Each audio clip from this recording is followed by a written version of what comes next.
दर्द-ए-मुआबात episode 23 सच, साया और टकराव की शुरुआत। नक्श जंगल से लौटकर सीधे अपने विला में घुसा। जैसे ही उसने अंदर कदम रखा, दीदा घबराई हुई उसके सामने आकर खड़ी हो गई। हाथ जुड़े हुए, आवाज कांप रही थी, बेटा, इसमें मेरी कोई गलती नहीं है, ये सब अचानक हुआ।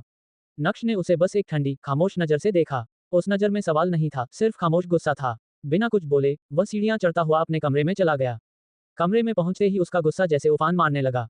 सांसें भारी, कदम तेज। वह सीधे वॉशरूम में गया और शावर ऑन कर दिया। ठंडा पानी लगातार उसके शरीर पर गिर रहा था, लेकिन अंदर जल रही आग शांत होने का नाम नहीं ले रही थी। आंखें बंद किए, वह वहीं खड़ा रहा, यादें, शक और नैना का चेहरा, सब एक साथ दिमाग में घूम रहा था। करीब 2 घंटे बाद वह बाहर आया। कमर पर टॉवल, चेहरे पर वही सख्त खामोशी। उसने मोबाइल उठाया और तुरंत राका को कॉल किया। आवाज ठंडी थी, लेकिन हर शब्द आदेश था। कुछ सेकंड की बातचीत और उधर से सिर्फ एक जवाब आया, यस बॉस। कॉल कट गया। नक्श खिड़की के पास जाकर खड़ा हो गया।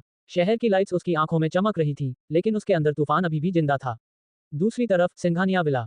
विहान अपने कमरे में बैठा था। उसके हाथ में एक पुरानी फोटो थी। वह उसे ऐसे देख रहा था जैसे उसमें उसकी पूरी दुनिया बसी हो। होठों पर हल्की मुस्कान, लेकिन आंखों में नमी साफ थी। धीरे से वह खुद से बोला, अगर पता होता कि तुम इतनी अकेली हो जाओगी, तो कभी दूर नहीं करता।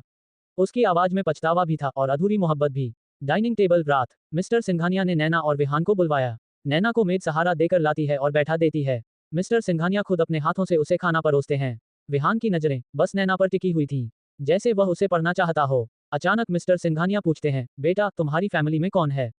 नैना का चेहरा बदल गया। मामा, मामी और कुछ कजिन। इसके बाद कुछ पल की खामोशी। फिर नैना धीरे से बोली, क्या आप मुझे मेरे गांव पहुंचा देंगे? मिस्टर सिंघानिया तुरंत मान जाते हैं, लेकिन विहान के अंदर बेचैनी उठती है। तुम अभी कहीं नहीं जा सकती, तुम्हें चोट लगी है और तुम्हारी आंखों का भी इलाज जरूरी है।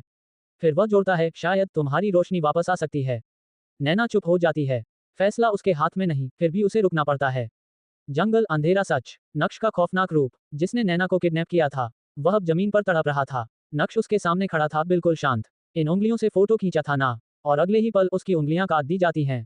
चीखें। फिर इन आंखों से देखा था, और वह देखना भी छीन लिया जाता है। आखिर में उसकी मौत भी आसान नहीं होती। बाकी किडनैपर्स जिंदा जला दिए जाते हैं। नक्श बस इतना कहता है, नैना को छूने की कीमत जान है।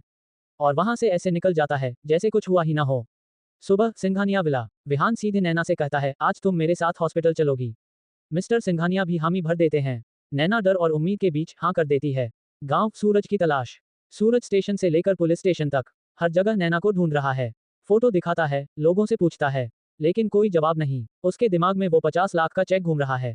अब उसे यकीन है कुछ बहुत बड़ा छुपाया जा रहा है। ब्लैक विला, गुस्से की आग।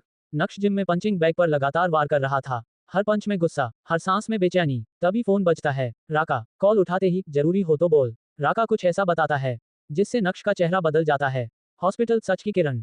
रिपोर्ट हाथ में आते ही विहान मुस्कुरा देता है, नैना, तुम देख सकती हो ऑपरेशन के बाद। नैना रो पड़ती है, खुशी के आंसू। 2 दिन बाद ऑपरेशन तय होता है। विहान के दिल में एक खामोश फैसला जन्म ले चुका था, अब वो उसे जाने नहीं देगा।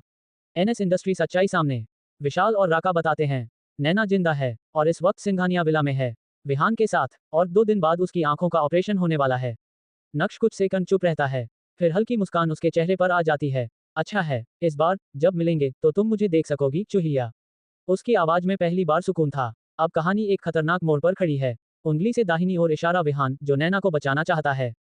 उंगली से दाहिनी ओर इशारा नक्श, जो उसे किसी भी कीमत पर अपना बनाना चाहता है। और नैना, जिसे अब सच दिखने वाला है अपनी आंखों से। क्या विहान नैना को पहचान लेगा? क्या नक्श उसे फिर अपनी दुनिया में खींच ले जाएगा? या इस बार नैना खुद अपना फैसला लेगी?